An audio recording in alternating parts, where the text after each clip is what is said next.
All right, welcome to another IAEI News Live. My name is Thomas Dimitrovich. Today, I think we've got a pretty good program of a lot of information that I think you need to know and understand. And I've got a resource for you, a free resource for you that has some links to the things we're going to be talking about today. Now, I do want to tell you, today's session is pre-recorded. The reason it's pre-recorded, you're going to find out next.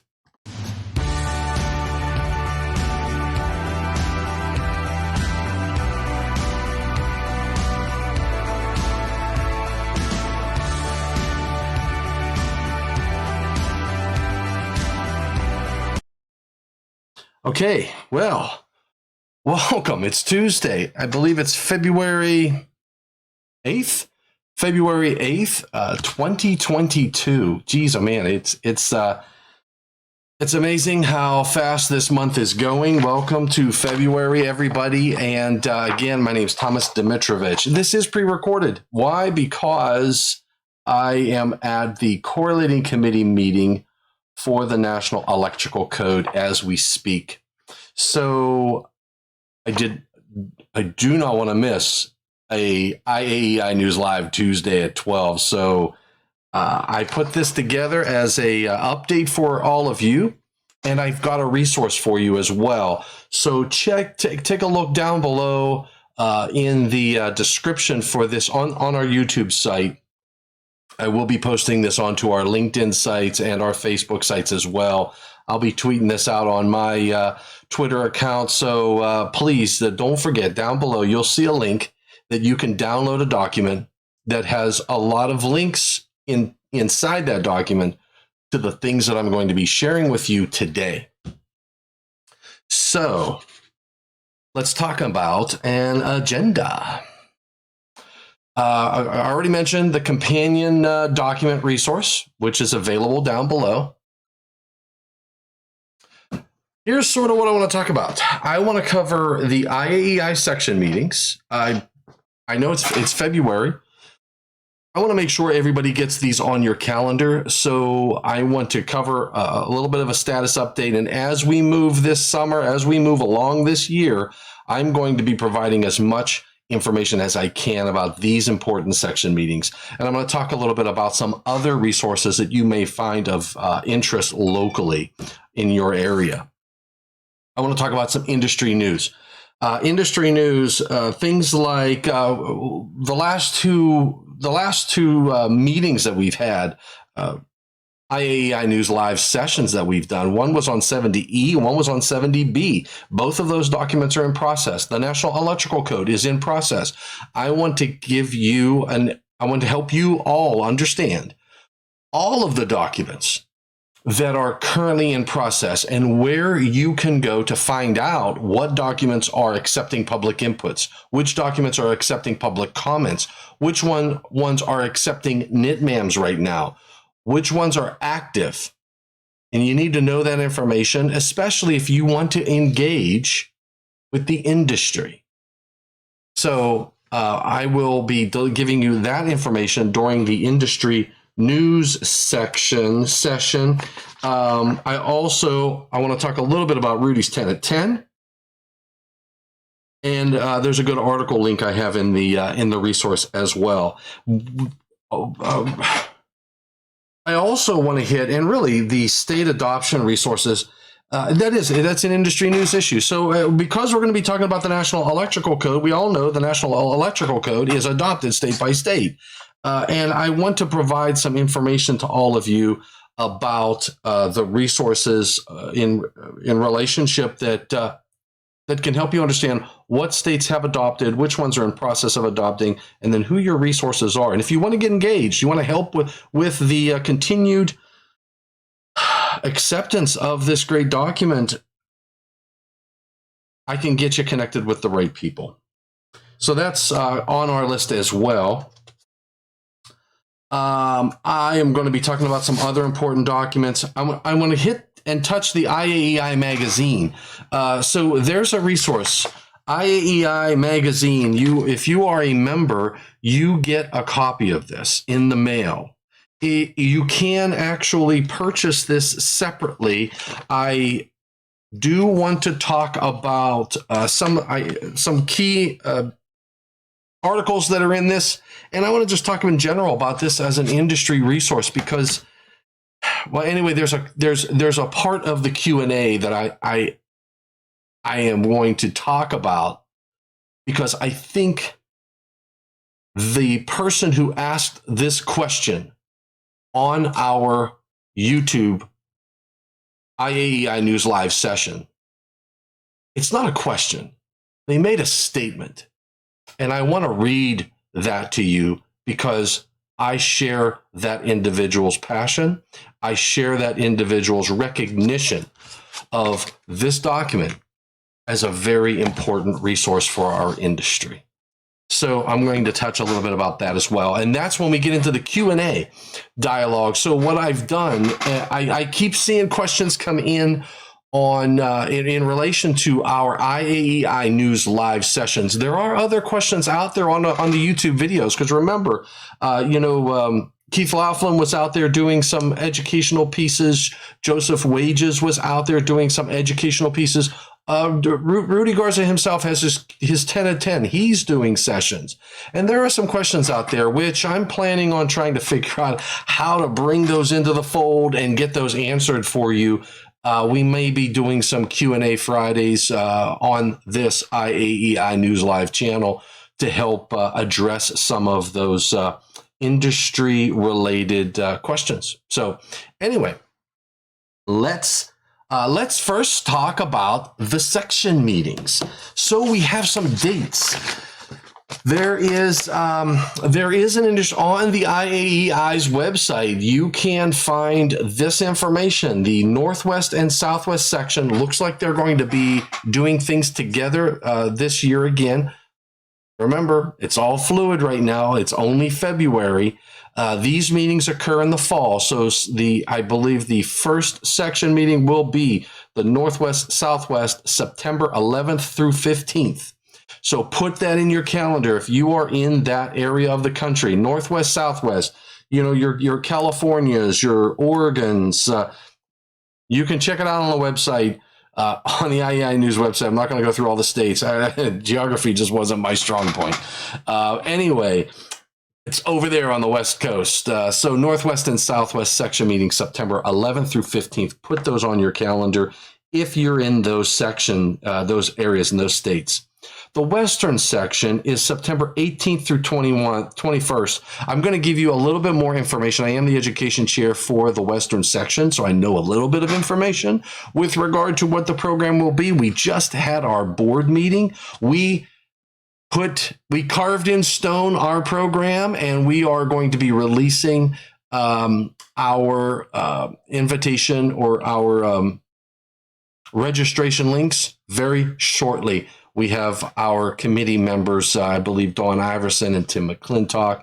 And if we work as a team, even from an education perspective, we all work as a team together, does every section. So I'll have more details on the Western section. The Eastern section, September 30th through October 2nd. And then you have the Southern section, not two Eastern sections. And I'll show you how we roll here. This is how we do this. Watch this. Southern section will be from October 9th through the 12th. So we have the Northwest, the Western, the Eastern, and the Southern section. Now, I will tell you as well that the Canadian section, I haven't seen dates yet on that. I'm going to have to reach out to those individuals, find out what's going on with the schedule in their neck of the woods. If you're interested in, if you're in another part of the globe and you want to find out what is a section meeting and how is it pulled together? What is a section? Let us know. We can help you develop. If there's a good group of chapters in an area, you never know. We might have a different section somewhere else. So let's talk about details on the Western section. And here's my thought process. If you understand what's going on at the Western section, in my opinion, The other sections are probably going to be doing something very similar. Why? Because look at the date, September 18th through 21st. These meetings are in September, October of this year. This is 2022. You know what next year is? 2023. You know what's being released at the end of this year. And we may even have books for them, for these meetings. The National Electrical Code. Typically in the past, the IAEI has gotten the first printing for these documents for the National Electrical Code for these meetings. So hopefully, God willing and the creek don't rise, we are going to have some new code books hitting the streets at the end of this year. And the content for the Western section will reflect the fact that we are going to be coming into the 2023 code cycle. So I'll tell you what we did for our program. We basically walked through code panel 1 through 18. There are 18 code making panels for the National Electrical Code. And each code making panel focuses on a different area of the National Electrical Code, different articles. For example, I sit on code making panel 2. We handle articles 210 and 220, and we handle some of the calculations in the annex material. The panel 10, I also sit on panel 10. We handle articles like Article 230, 215 for feeders, 225 outdoor feeders, 240 for overcurrent protection. So we handle a lot of specific articles, and the talent, the individuals that sit on that code making panel have knowledge that pertains to those articles for which they have to review. So each code making panel, and what we elected to do is go code panel 1 through 18, and we're going to do them in order. We also are going to have Q&A sessions, and I have a feeling that the question and answers are little panels of experts, of code making panel members. We put them on stage, we give them a list of questions, and they answer them in a PowerPoint presentation perspective, and then we'll argue. And I know sometimes we get to a point where we say, boy, I wish the code making panel members could agree on an answer. But as you and I both know, the National Electrical Code has some of those areas where we can read the language and sometimes have to agree to disagree on an interpretation. But remember, everything at these meetings, when someone is presenting, if you have a code panel, these are the opinions of those experts. And we welcome people to share their opinions as well. What I can tell you at these section meetings, and I've been to many section meetings since my first engagement with the IAEI, and I'll tell you, I learn a lot sometimes just listening to the question and answer. My first few meetings, many of my first meetings at IAEI, either at the section or local chapter meetings, I can honestly say I didn't understand what they were talking about. I wasn't as familiar with the National Electrical Code as I am today, and I would watch individuals spout sections of the code, and I realized that a lot of the questions that were asked during these sessions that they were answering, they seemed like a very straightforward question, but you come to learn that they're not straightforward answers. So it took me a while to really even feel comfortable to go up to a microphone. But I'm telling you, if you've never been to a section meeting, if you've never been to an IAEI chapter meeting, any local meetings held by the IAEI, you're missing out on a great education. So be a sponge. That's what I always tell people, be a sponge. And every now and then, if you feel compelled, share what you know with others. So our program at the Western section is going to be, we're going to look at each code making panel, and we will have code making panel members Say Code Making Panel 1, we're going to have 2 members from Code Panel 1, Panel 2, Panel 3, and sometimes more than just 2 individuals in that audience and on that stage will be members of a specific code making panel. All of this is going to get kicked off with Larry Ayre, Coordinating Committee Chair, and David Williams, the IAEI representative, one of the IAEI representatives on the Coordinating Committee. Those 2 individuals will talk about code-wide changes in the beginning. They're going to talk about what the Coordinating Committee is doing, what we decided, what they are deciding next week on Tuesday, Wednesday, Thursday, and Friday of next week for those section or for those Coordinating Committee meetings for the National Electrical Code. They're reviewing the second draft information. They're going to be making decisions. They're going to be making calls on how do we handle some conflicts? How do we resolve some of the issues? Larry's going to help us understand that. David Williams will help us understand some of the key things that the Coordinating Committee tried to fix and where they're going, a vision. Where's the vision? So these 2 individuals, we are blessed to have them be in the Western section, and we're blessed to have them on stage and everybody else who will be on stage. So I'm telling you, this section meeting right here is a critical one. It happens once every 3 years. This section meeting is one where you will have, if you think about the Western section, Eastern and Southern, and Northwestern and Southwestern, all of those section meetings, there will be more code making panel members present at this meeting, this specific meeting, than ever, because we're going to be talking about what happened in the 2023 code cycle. So hopefully you can join us at the Western section or one of these section meetings.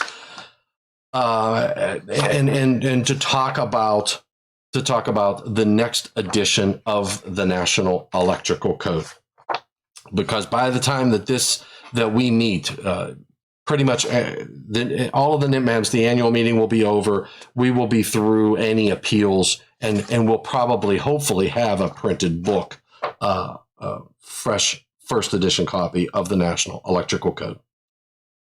All right, and we'll have our IAEI changes document. So that's another important industry reference as well. Now, another link I have down below in the document, in the attached document, I want to make sure you're all aware of, is we have IAEI chapter. Oh, before we get there, Western section. Here's one of the links in the Word document is a link for you to be able to submit a question for consideration and answering at the Western section. Now, you may say, I'm not going to be at the Western section. So what? If it is a good question, if it's a question that you see comes up often, you may say that it's what we call an area of the National Electrical Code that could be clearer, or it causes confusion. There is a link for you to submit that question to the Western section, and we will put that into the group of questions as we try to divvy out the questions for this next Western section, but then for future Western sections as well. So what I'm trying to do is solicit you for questions, common questions that you face in the industry. Even if you know the answer, you can even put what you think the answer is in there. If there's pictures and associated with that, we have a way for you to send an email to Mr. Tim McClintock, our NEMA representative, on the board for the Western section, who is in charge of collecting all of these questions. He will take an email from you if you have a question that you submit and you have a picture associated with it. We have his email address as part of that link. So I invite you to help contribute to the educational program at the Western section. Share the common questions that you have and you've seen, and especially those that don't have a clear answer, that you've got to do some bouncing around in the code. Those are always great. They really teach us a lot about the code and how it's put together and the practical application of it. Now, also, IAEI chapters. I will say that the IAEI has other opportunities. They have chapters. And I'm putting this link here where you can find a local chapter, whether if you are in the eastern section, the southern section. For example, if you're in the eastern section, and I don't know, let's say we click on the Benjamin Franklin chapter, you'll come to the Benjamin Franklin.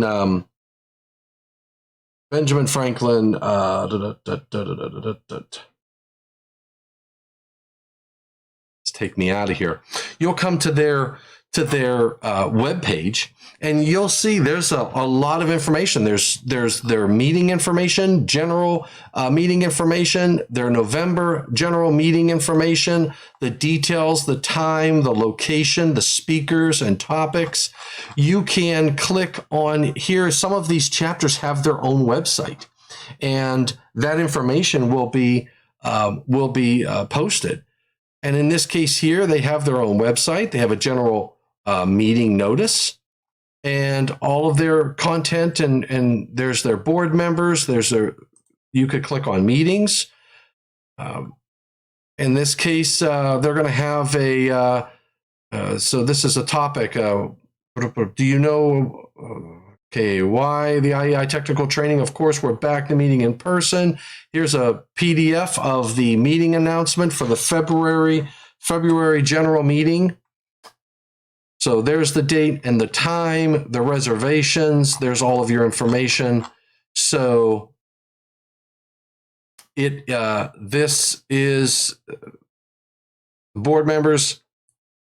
The annual tradition of Ben Franklin chapter meeting is always a great event. We will dissect the most vexing problem sections in the NEC and the industry. It'll be a deep dive into the intricacies of the NEC and sure to provide you with knowledge that you did not have. I'm telling you that if you've not been to your local chapter meetings, you need to find out where your local chapters are around you, and you need to get engaged. So I am providing you with a link that you can navigate down through and find. You've got Long Island chapter. You've got the Paul Revere chapter. Let's check out the Paul Revere chapter. Paul Revere chapter of the International Association of Electrical Inspectors welcomes you to our group. Our chapter represents members in the following: Massachusetts counties, Essex, Middlesex, Norfolk, Suffolk, and Worcester. And they have a chapter website as well. So everybody has their unique way, and their meeting is their monthly meeting page for info. So we go to meetings, monthly meeting info. So here we go. Oh, look, Christy Rosati. Christy Rosati is from our Busman division, and she's going to be talking about what? Eaton's Busman division, spent first 6 years of her career with Eaton, blah, blah, blah. Let's see, what's her title? What's the title? Here it is. Focus on these applications include NEC compliance with interrupting ratings, short circuit current ratings, selective coordination, presentation on the 2017 NEC updates to short circuit current ratings. They're going to talk about what is a short circuit current rating, short circuit current ratings versus interrupting ratings. What are the updates? What are the new requirements in the 17 code? What are the strategies for proper code compliance? There's a checklist that she's going to bring to the table. So you can go out to these. Let's just take a look at another one. I don't know. This Long Island. We're going to stay in the eastern section. Long Island, regular meetings, first Wednesday of each month. They don't have a website. I don't know if they have a calendar. Let's take a look at the calendar. They don't have any upcoming meetings right now. Let's pick another one. Let's go to a different section. Let's go to the western section.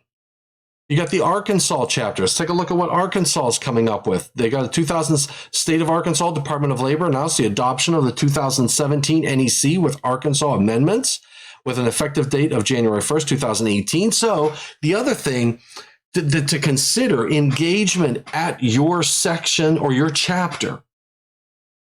If you worked in Arkansas and this was your chapter, this engaging with your chapter, going to the meetings, you get updates on more than just technical. You get legislative updates as well. You'll know what's going on. I know at the West Virginia chapter, we bring the fire marshal, state fire marshal in. He comes to our meetings and he shares what's going on at the state fire marshal's office.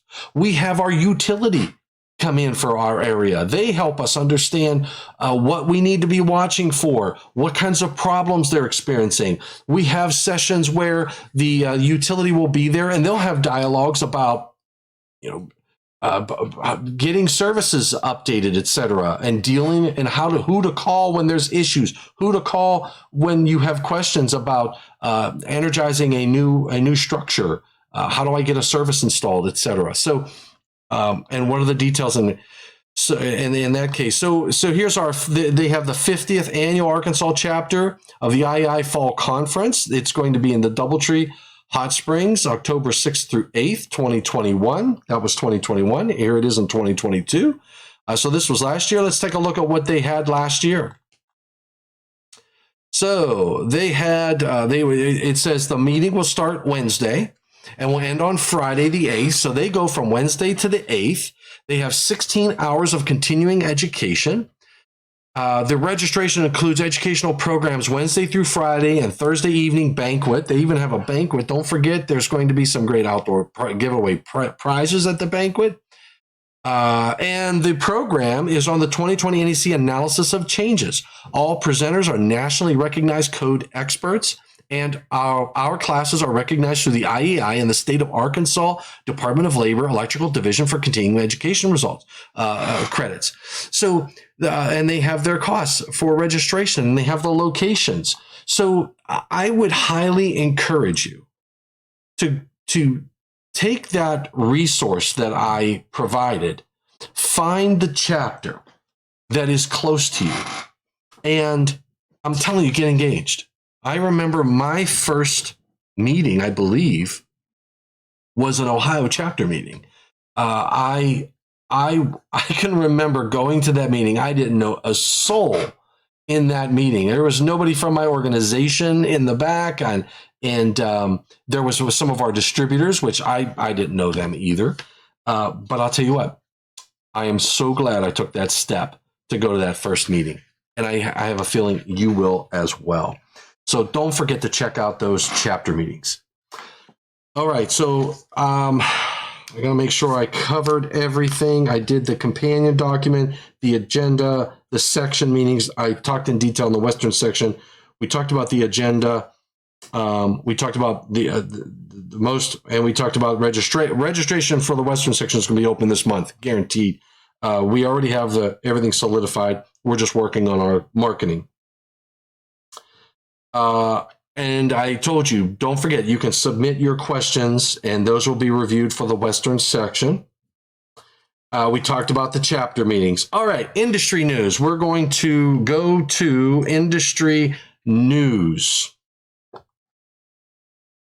Find a local chapter intention. Yes, industry news. So industry news is next. I'll tell you, there's a lot going on right now from an NFPA perspective, from documents that are in review cycle to the IAEI itself. And I will tell you, if you want to know what's going on with the IAEI, you need to be engaged with Rudy's 10 at 10.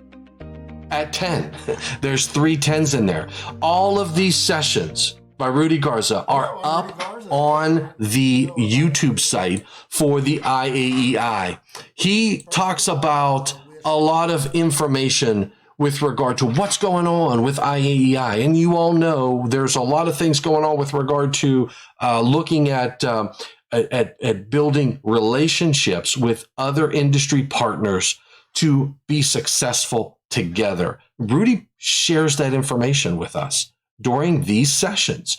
He will talk to us about some key industry resources and the IAEI News Magazine. IAEI Magazine is the best association publication in the industry, and it is actually worth the cost of admission even to join IAEI. Well, most associations have magazines, and they are packed with advertisements. But our IAEI magazine is packed with unmatched relevant content and articles that can be used daily in your real world situations.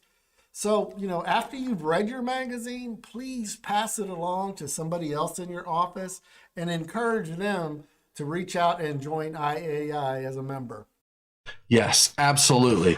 So I'll tell you what, this magazine, and there's going to be a question I'm going to answer in a little bit, but if you just take this magazine and look at the content of the articles, these articles aren't like a half a page long. They're not a paragraph long. They are substantial with diagrams and written by industry recognized experts in the area of which they are writing. If you go to the back of this book, okay, if you go to the back of this book, there's an advertisement on energizing your CEU success, digital educational classes. If you're short on CEU credits, you need CEU credits. They have the information in the back on how to get to IAEI's resource, and IAEI is recognized by many states and many jurisdictions.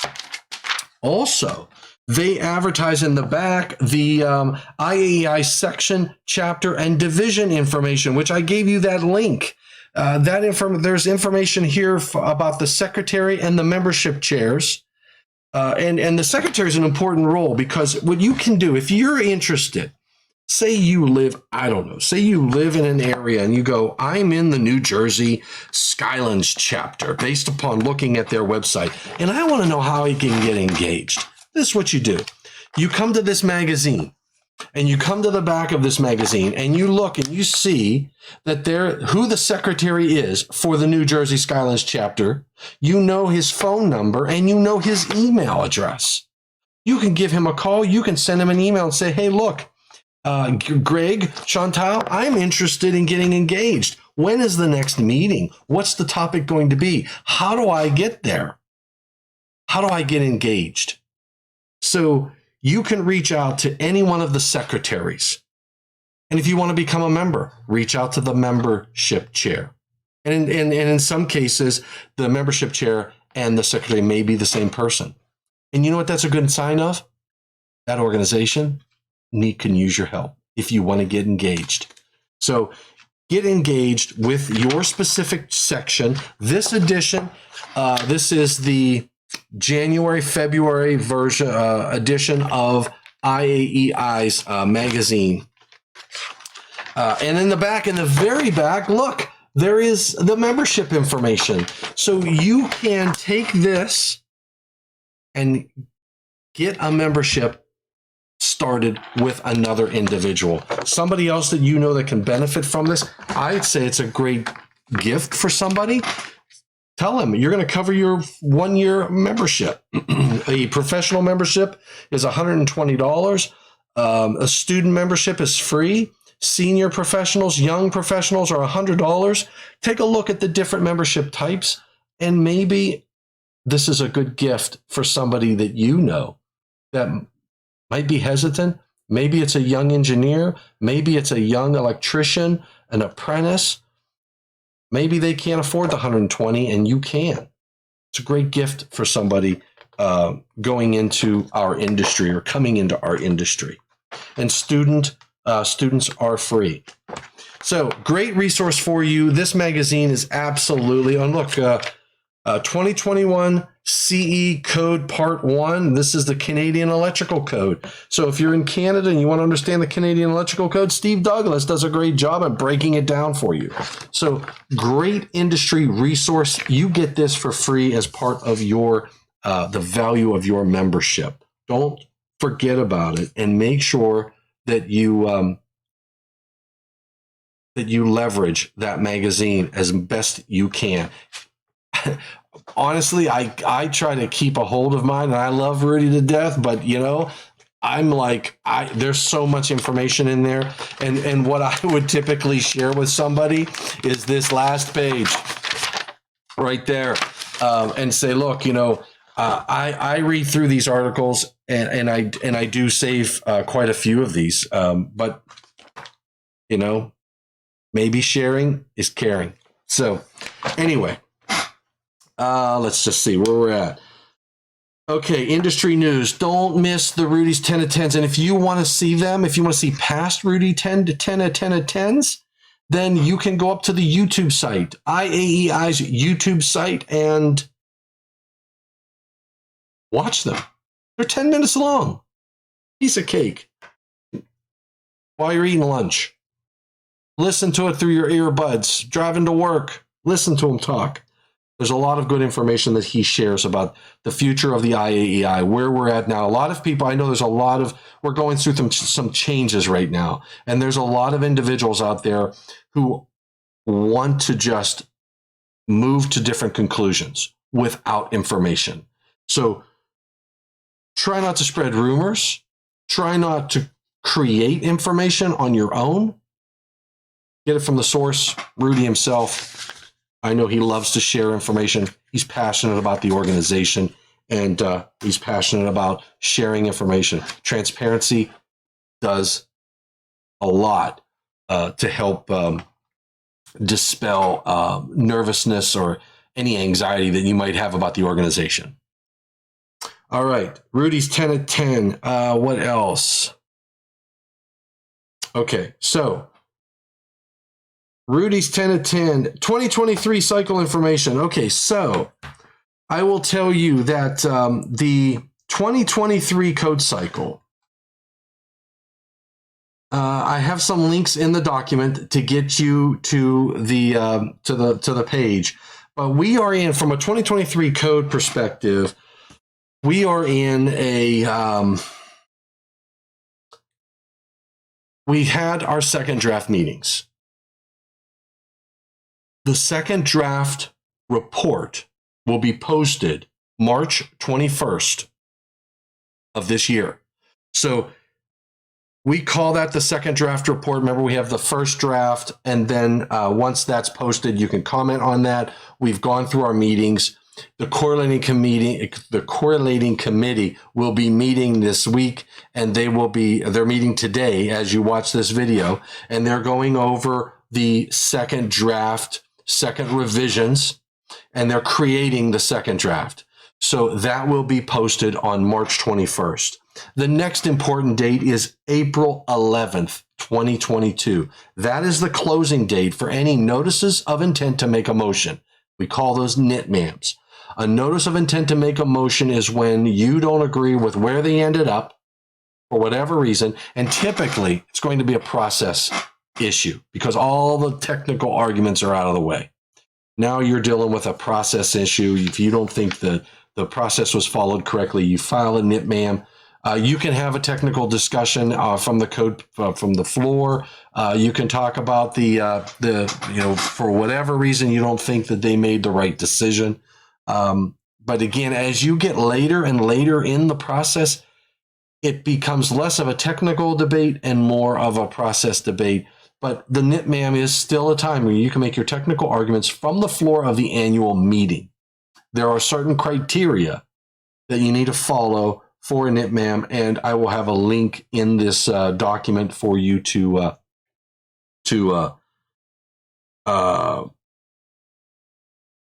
follow and have that.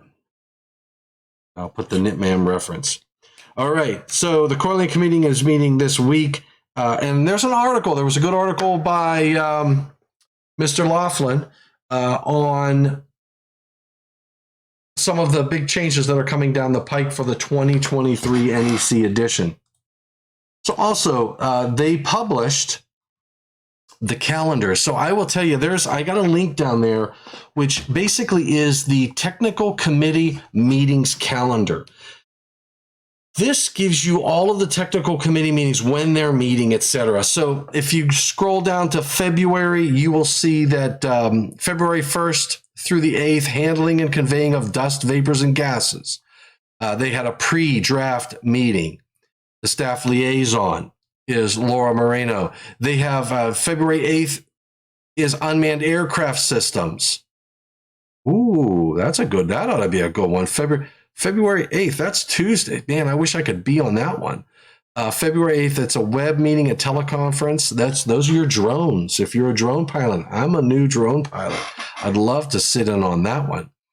And then you have here February 8th through the 11th, the National Electrical Code, AAC, the Coordinating Committee.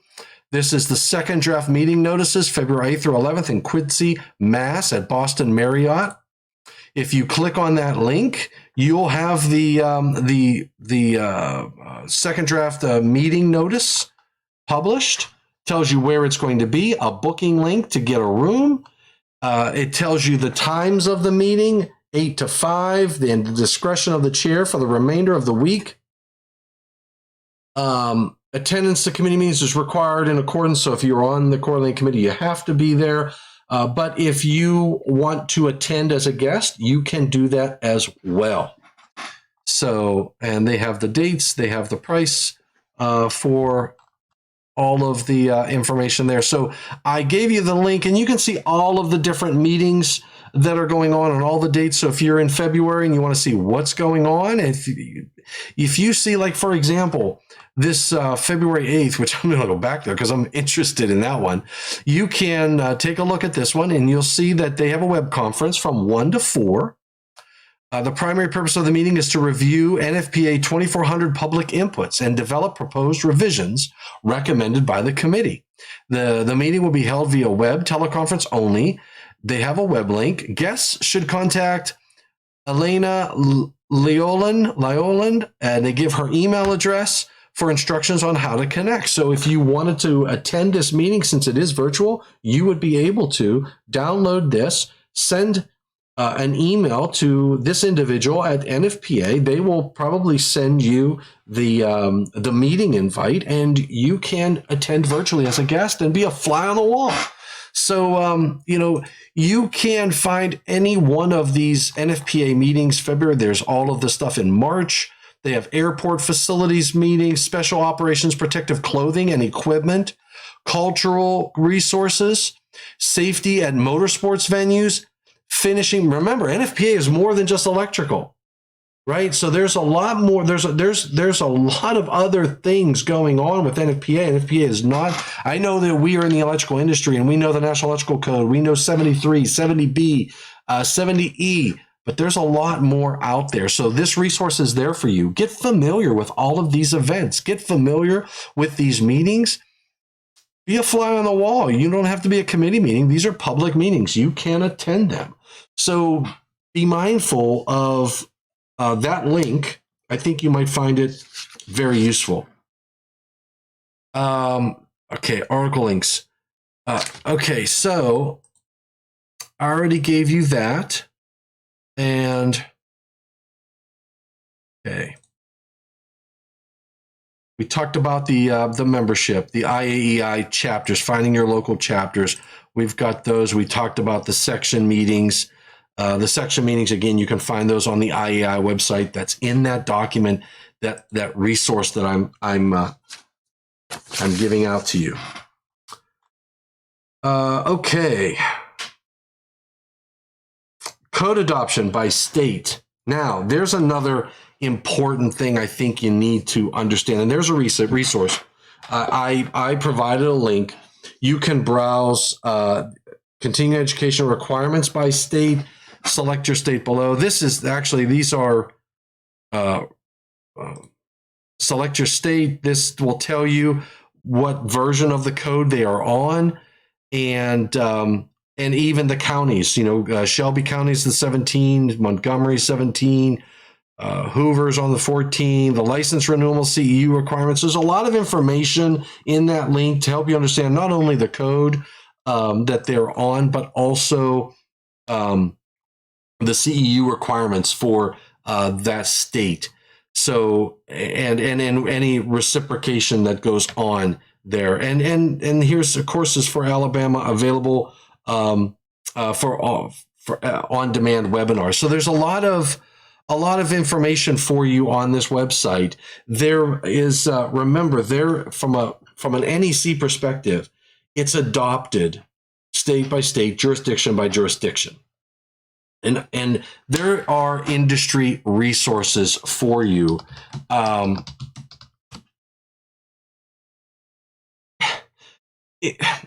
If you get engaged with your local chapter, you will come to learn that more often than not, your chief electrical inspector, that individual is going to know about the state hearings that are going on with regard to adoption of the code. That individual might be instrumental in getting that, kickstarting that process. And there are other people that are engaged with the code process, the adoption process. It can be a political, but I'm telling you, sharing your information and sometimes helping out by saying, I can be there and say, look, I'm an interested party. I'm a citizen of this state. I'm a citizen of this jurisdiction, and I want to see this code adopted without amendment, hopefully, preferably. And keep things consistent from jurisdiction to jurisdiction. You know, if you're a contractor that works in multiple states, you can understand the challenge. If one state's adopted the 2023 code, another state's on the 17 code, and another state's on the 14 code, you have to figure out how to make your designs based upon the code requirements, the minimum requirements. There are changes that can impact the fundamental nature of your installation.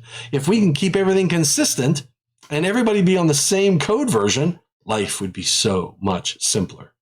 So that's sort of what we strive. And another reference for you, an industry reference link, are the NEMA field reps. You know these individuals, I'm sure you do.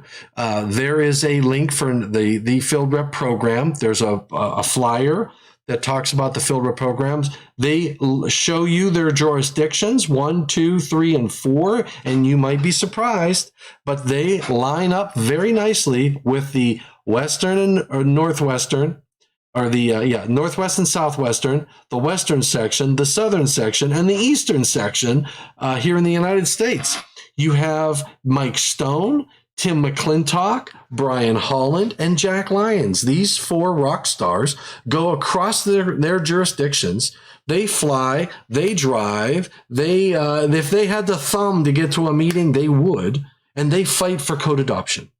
If you want to know somebody who is on the front lines fighting for safety, these 4 individuals, they work to educate at various meetings within the jurisdictions, within the southern sections, the western section. If you're a chapter secretary and you need help with a presentation material, you need help with a meeting, you want to put a meeting together for your chapter, you don't know how to do it, you can reach out to the IAEI, but you can also reach out to these individuals. They will be more than helpful and point you in the right direction. Mentors. These individuals are mentors for our electrical industry. If you don't know their names, if you don't know their faces, if you haven't met them yet, you have their information. You have their email addresses. Reach out to them. You have a problem in the field with an application. They are employed by NEMA, the National Electrical Manufacturers Association. They don't represent any one single manufacturer. They can tell you what the electrical industry, from a manufacturer's perspective, the consensus, where we're going with regard to an application. If you have a problem with an application, they can now put you in contact with the right individuals in the right companies. Really great resource for the electrical industry. If you're not familiar with them, you need to be familiar with them. The link, again, is down in that worksheet, that resource that I put together for you. Boy, the more I talk about it, I want to get a copy for myself, which I already did because I put it together. But I'm loving this document because there's a lot of really good industry reference links for you. And I will continue to grow that resource. So those are your state adoption resources. Field reps, contact if you need them. All right. I got to make sure that I have NEMA field reps. Got to make sure I have all of that stuff put together. Okay. Other important documents. Now, I got another really great link for you, which I'll tell you what, in my opinion, well, first of all, let's talk about the dates. let's talk about the dates first. 70E. 70E is in mid-process. The first draft meeting is over. And I did a program on 70E. So we did a mid-cycle report. The first draft report posting date is going to be March 22nd of this year. And then you can put public comments in. The moment that is posted, you can put public comments in. The public comment closing date is May 31st, 2022. The second draft report closing date, the posting date. So you put your comments in, or we put our comments in May 31st of 2022, and then February 28th of 2023, you will see what the committees did, what the correlating committee did, and what the final result was of the second draft report. So that's February 28th of 2023. The NITMAM closing date is 1 month later, March 28th, 2023. And then they post the NITMAMs, the notices of intent to make a motion, on May 9th.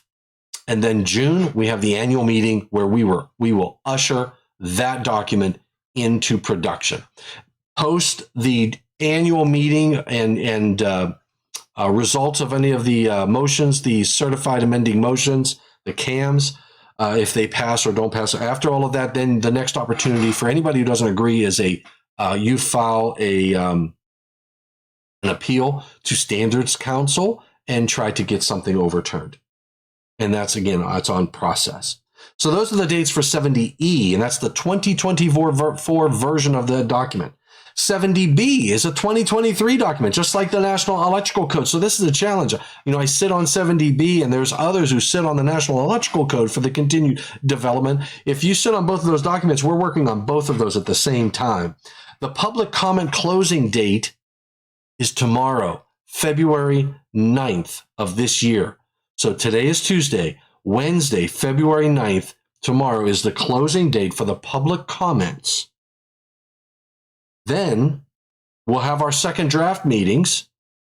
We'll go through all the second draft reviews.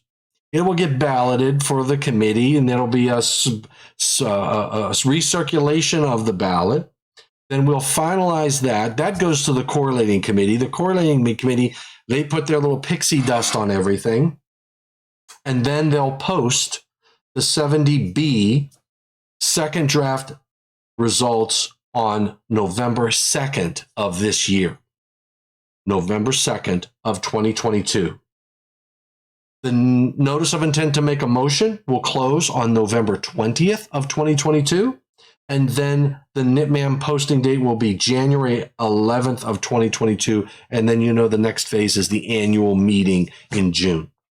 So in June, we will be ushering in 70, the National Electrical Code, and 70B, two major documents.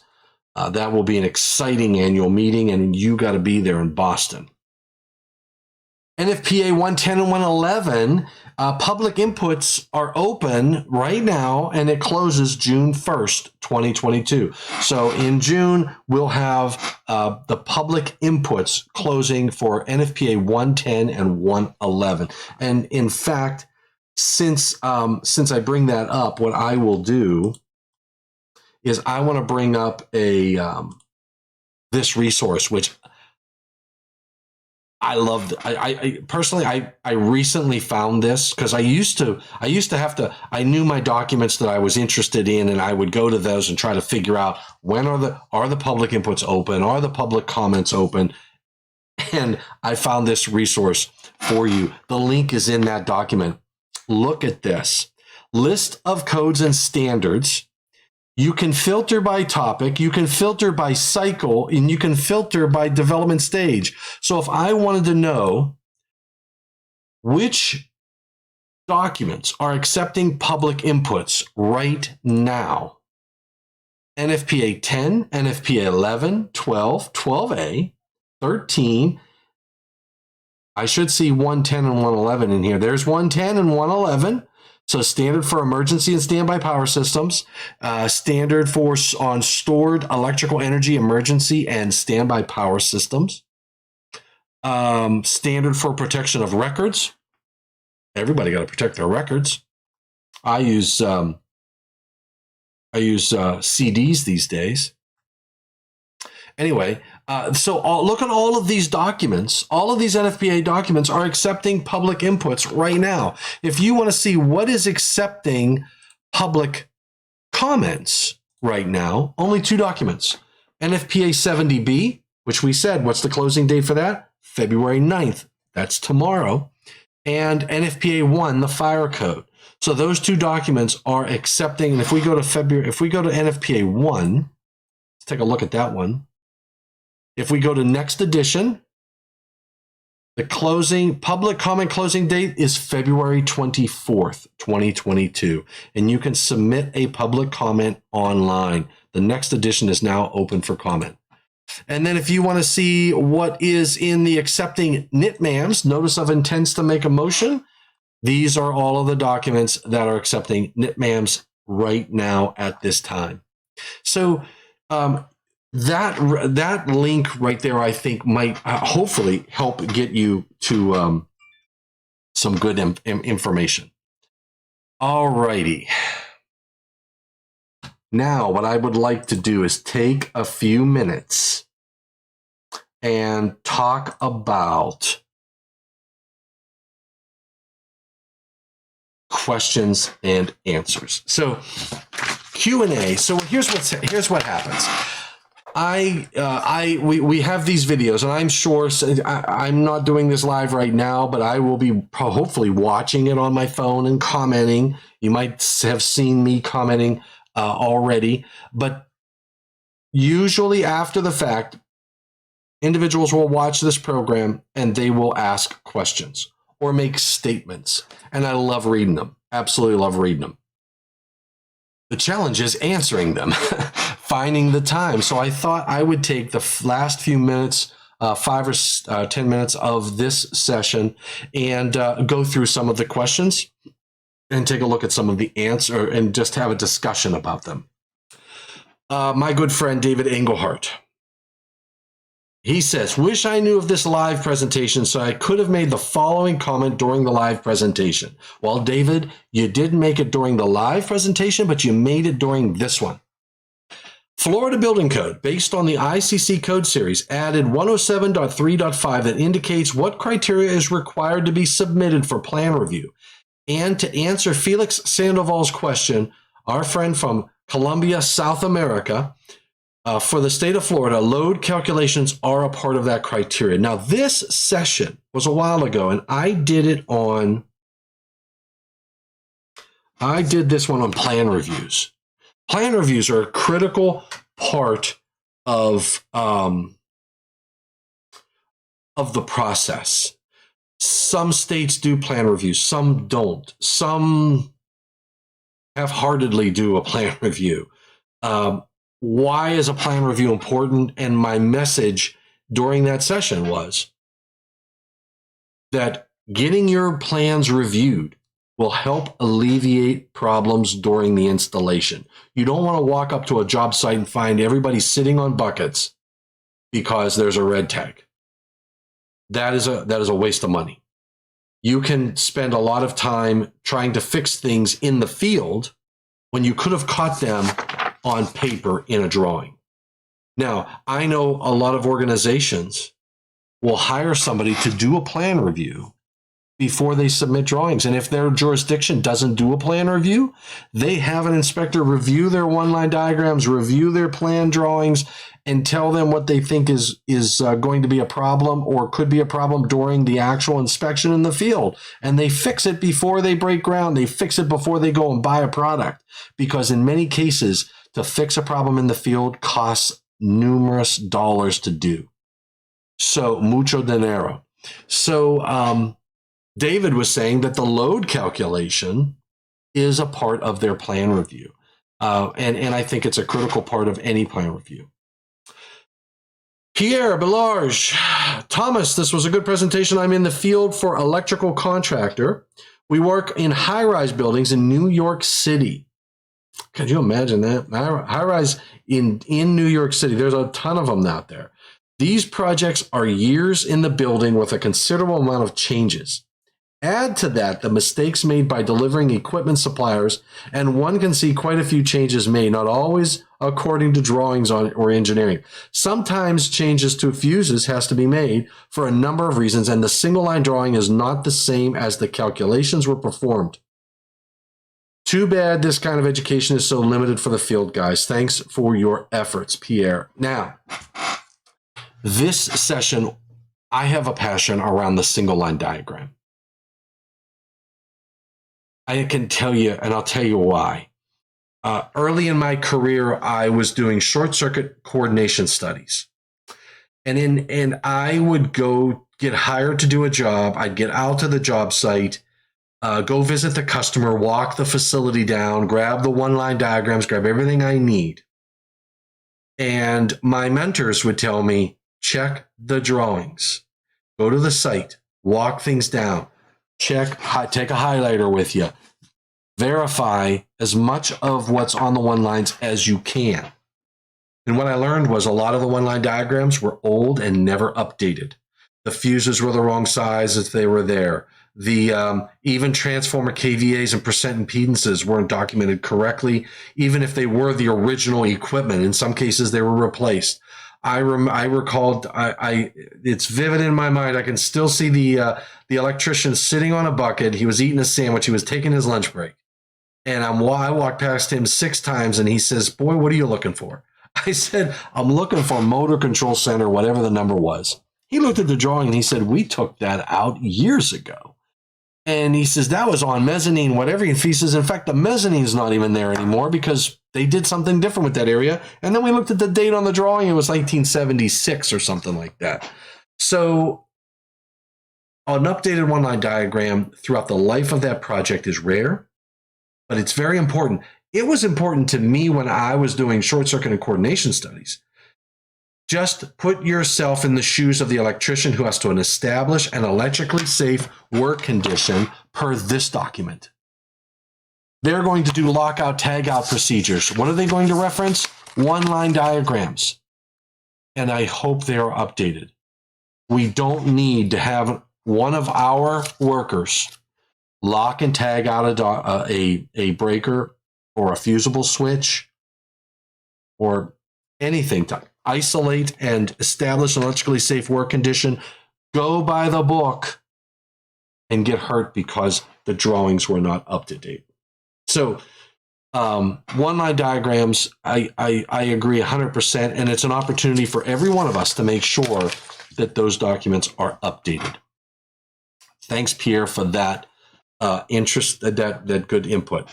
2 questions. When California and parts of New York prohibit any gas for new homes in 15 years, then 10 years later make all homeowners get rid of all gas appliances, including furnace, water heaters, dryers, cooking, etc., and no more ICE vehicles around that time. So what size service, ICE vehicles, what size service would an average 1,500 square foot house need to supply electric, heat, and EV chargers? So this was during the presentation that I was doing on electric vehicles. I believe I had Mike Stone on with me, and we were talking about some of the changes.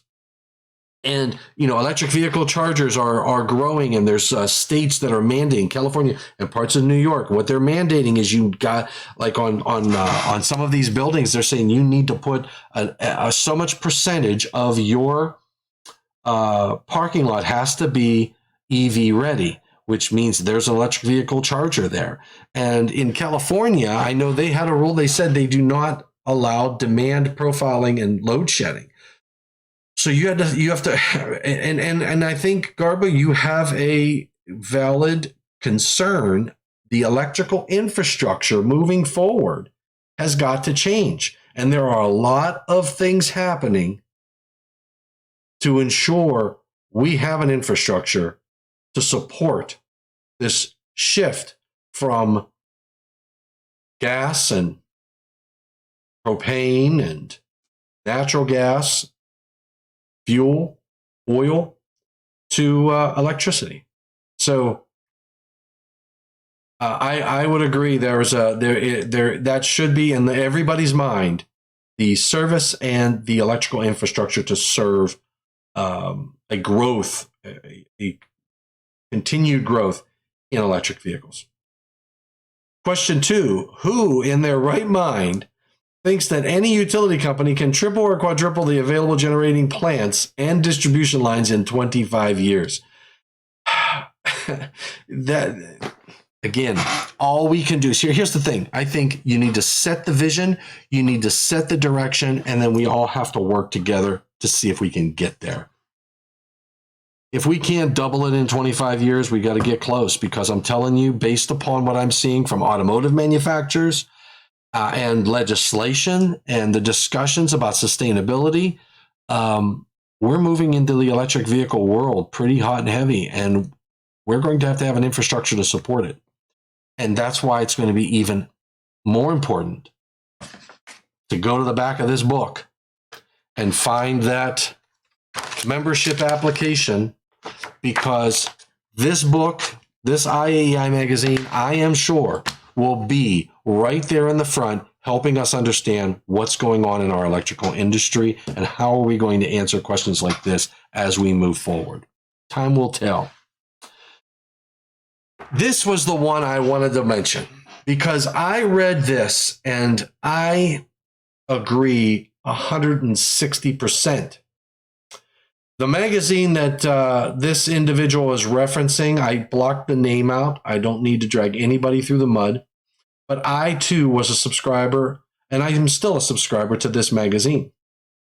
Not this IAEI, but it's a different magazine.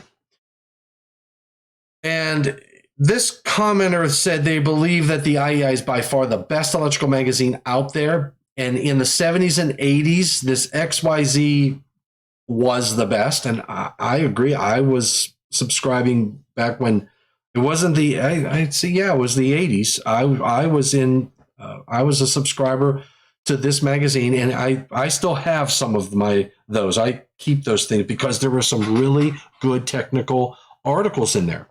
And they said they would spend an hour going through 120 more pages. And that's exactly right. These things were thick. They were about this thick, and maybe even sometimes thicker. And now those have become thin, almost like just basically advertisements. It's ad after ad after ad. This magazine has not as many ads. The articles are not short, sweet, and to the point. They are in depth. In many cases, they're 4 pages, 5 pages long. I absolutely can tell you that there is a wealth of information, practical information. And as an engineer, I didn't get a lot of code education in school. I didn't get any in school. My code knowledge came from practical application in my field of expertise. I'm designing power systems. I'm doing short circuit and coordination studies. I'm learning about interrupting ratings, short circuit current ratings. This magazine and other magazines, other industry resources are a wealth of information, but I'm telling you, I agree with this individual. IAEI magazine is one of the best in the industry, bar none. And then Ireland represented. Excellent video. Maybe in the future, can you do an example of coordination between 2 or 3 breakers just using graph paper on onion skin? And yes, I will do that, but not right now. But I will do that. He had a couple other questions. Can you explain again, please, why you are not worried about protecting the transformer on the primary side against overloads? Could you explain the motor analogy about why specifically you place the short circuit current protection at a particular location in series, I believe, and the overload can go where down by the motor or at the motor or anywhere in that circuit? And then he says, why don't you have to worry about inrush on the secondary breaker? So this is regarding transformers and transformer protection. And you know, we have a primary overcurrent device, we have a secondary overcurrent device. Now let's answer this second question first. Inrush current. What is inrush current on a transformer? When I energize a transformer, I will see an inrush of current to create the magnetic fields inside of a transformer. I don't see the inrush on the secondary. I will see inrush currents only on the primary. because I am energizing, I am creating the fields to have that transformer do the voodoo that it does so well. So that's why the primary overcurrent protective device will see that current, but the secondary overcurrent protective device will not see that current. The inrush current is the magnetization, for lack of a better term, charging the coil, so to speak. You're creating the fields in that iron core. So you will see inrush on the primary and not the secondary. That's basically why. So it's physics. It's the flux that you're generating in the core, the iron core of the transformer. And now, so remember in that discussion, and I'm not going to draw a diagram, because what I want you to do is go back to that video and watch that video on transformer protection. And I help you understand the sizing of the primary and the secondary. And I showed the transformer damage curve in this case. And I showed that the primary overcurrent protective device, whether it be a fuse or a circuit breaker, it's not completely on the left-hand side of the damage curve, especially up at the very top in the long time region of that transformer. Anything that is damaged due to lower currents persisting for a very long period of time, those are your overload currents. Your short circuits are going to be very high because they're a short circuit. You've taken the load out of the picture. You've gone out of the normal path, and you have reduced the impedance of the entire circuit, and you have jacked that current up to a very high value. So for the primary protection, I'm worried about faults internal to that transformer. If I have a fault internal to the transformer, the current is going to go outside of the path. You're going to have a very high current, and I'm going to provide short circuit protection by the primary overcurrent protective device. The overload protection, where are my loads? My loads are on the secondary, downstream of the secondary primary overcurrent protective device, the secondary overcurrent protective device. That first overcurrent protective device that's on the secondary of the transformer will limit the current that is able to pass through the transformer. If I put a 200 amp panel board on it and I decide I'm going to overload that panel board and I put 700, 800 amps of load current, they're all staying in the path. I'm starting a bunch of motors, whatever it is that I'm doing, added a ton of heaters, and I overload the panel, that 200 amp breaker is not going to let more than 200 amps flow for a specific period of time. And if that 200 amps is in that overload region for that lower currents, longer duration, that is the breaker that's going to provide the overload protection for the transformer, not the primary overcurrent protective device. And the analogy with the motor, if you look in the National Electrical Code, the NEC will tell you that you have to have your short circuit protection in a specific location, but your overload protection can be in the starter, can be down, can be up in the overcurrent protective device, can be down in the starter. That is your overload protection for the entire circuit, because it's in series. Overloads don't go outside of the path. And as long as I isolate the load and I disconnect it from the network, from the system, based on say it's an overload heater element, or it's the circuit breaker, or maybe it's integrated with the motor, I'm not going to overload the circuit. Remember, overloads stay in the current path. So that's where my head was at with regard to that analogy. We do something very similar with motors.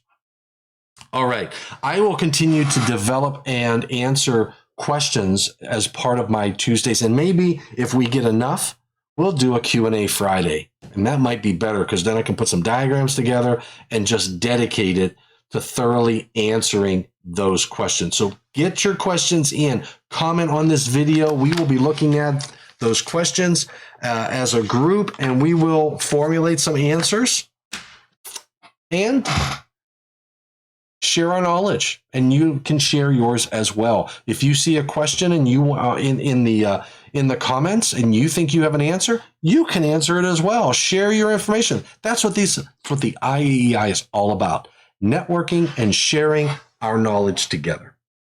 All right, well, I'm over my time. I appreciate you hanging in there all the way to the end. Thank you for what you do for the electrical industry. Thanks for tuning into IAEI News Live. Don't forget to subscribe. Hit that like button, hit the thumbs up button. If you got to hit the thumbs down, you have to hit it twice, not just once. Don't forget to subscribe to the IAEI's YouTube channel. Become an IAEI member. I look forward to networking with you at one of our future chapter or section meetings. Thanks again for what you do for the electrical industry. Thanks for what you do for electrical safety. And remember to stay safe and please stay healthy. See you next week.